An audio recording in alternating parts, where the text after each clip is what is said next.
सच मुच होने वाली, वो सचमुच होने वाली क्या है, और तुमको क्या मालूम है कि वो सचमुच होने वाली क्या है?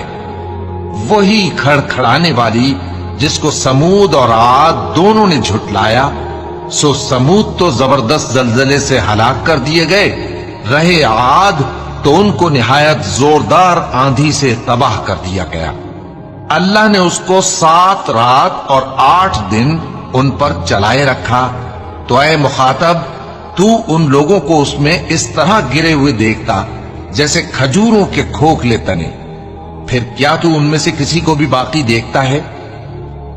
और फिरौन और जो लोग उससे पहले थे और वो जो उल्टी हुई बस्तियों वाले थे, सब गुनाह के काम करते थे। सो उन्होंने अपने परवरदिगार के पैगंबर की नाफरमानी की, तो अल्लाह ने भी उनको बड़ा सख्त पकड़ा।